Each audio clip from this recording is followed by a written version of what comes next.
My name is Urvi Khaitan and I'm currently working on a PhD in history at the University of Oxford. I work on gender and labor in late colonial India, specifically focusing on the Second World War. And my thesis is titled Women and Work in the Indian Economy, Empire, Famine and Labor During the Second World War. So women from lower caste backgrounds, from underprivileged backgrounds, from rural India, women who ordinarily get written out of the story. I'm really trying to write them back in. What I ended up finding was that rather than the contribution of Indian women to the war effort being marginal, it was actually extremely significant.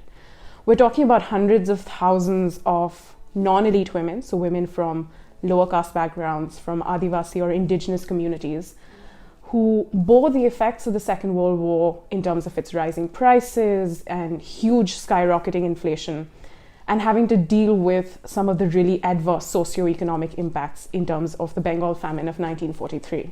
If we look at the people who actually survived, there were hundreds of thousands of people who were left without jobs, who were impoverished, who were destituted.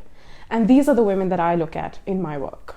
So there were, say, multiple women who would, for example, have been working in agriculture in rural India with their own property, with a husband, with a family, with their own children.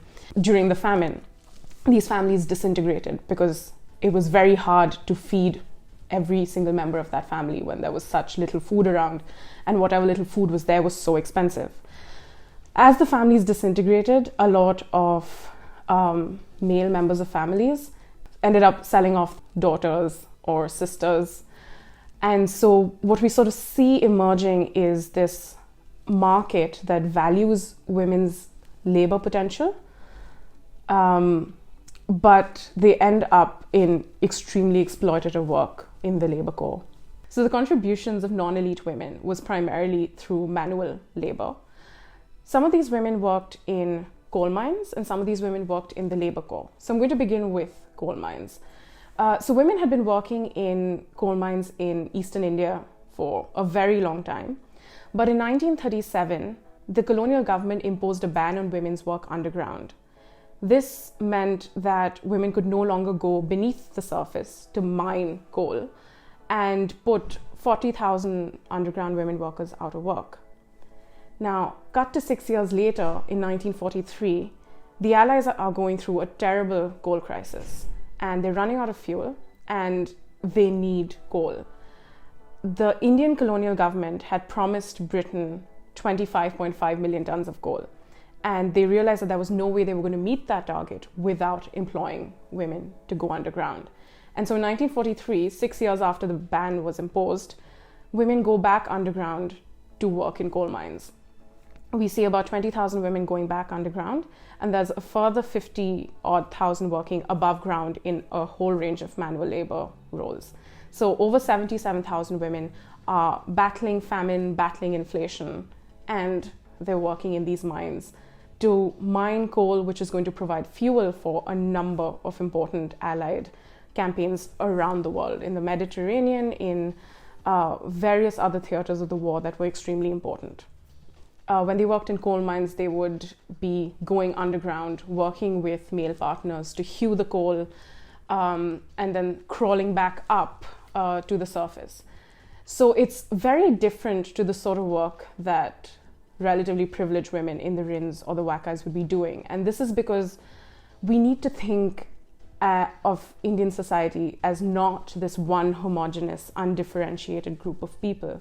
It's extremely socially fragmented along lines of class, caste, location, so whether one was urban or rural, whether one was outside caste Hindu society, or whether one was an Adivasi that is belonging to an indigenous community, or whether one was even literate. We see women in the labor corps in photographs from this time working in these airfields. We often see them positioned next to these big advanced fighter jets of the time. And we see them wearing saris hitched up to their knees. They're barefoot, wearing no shoes. So there's no question of any kind of protective equipment. And they often carry these heavy loads on their heads in wicker baskets. So the actual experience of work, apart from the physical strength that was needed to do it, there was also a whole lot of resistance that was also required resistance and resilience during such a difficult period, especially when they were not getting nearly enough to eat because wages were minimal and food was still expensive, and the availability of rations was often conditional on how much work one actually did. So they worked in all of these aerodromes and runways and building roads and other construction work by day, but by night they worked as sex workers. Because along with this massive war effort that was taking place in Eastern India, there was a very international body of soldiers that had arrived there to participate in the Allied campaigns against the Japanese in Burma. There were soldiers from Britain, from West Africa, from the United States. And this created a thriving market in prostitution. And so many women took to sex work because it was also one of the few ways that was available to them to actually survive.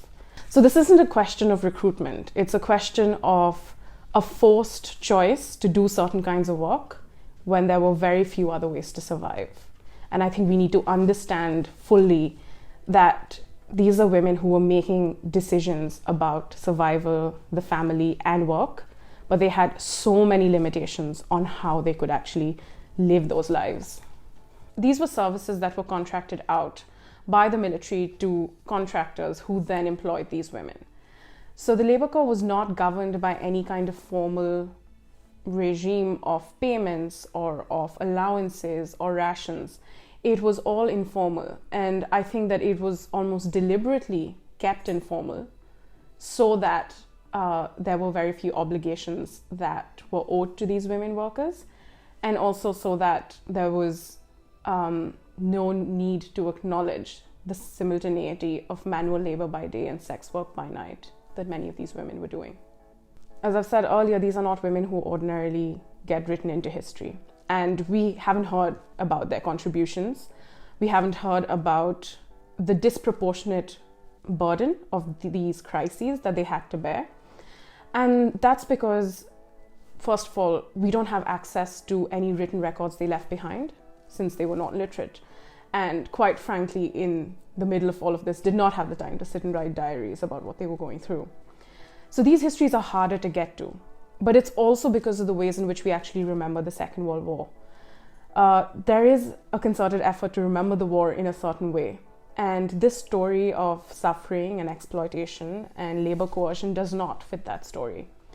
So I think as we try and build a more representative history of the empire, we also need to build a truly more representative history of the way people in the empire actually experienced all of these social and economic changes, massive changes in a very short period of time in the 1940s, and try and think about what made them so much more vulnerable than others would have been.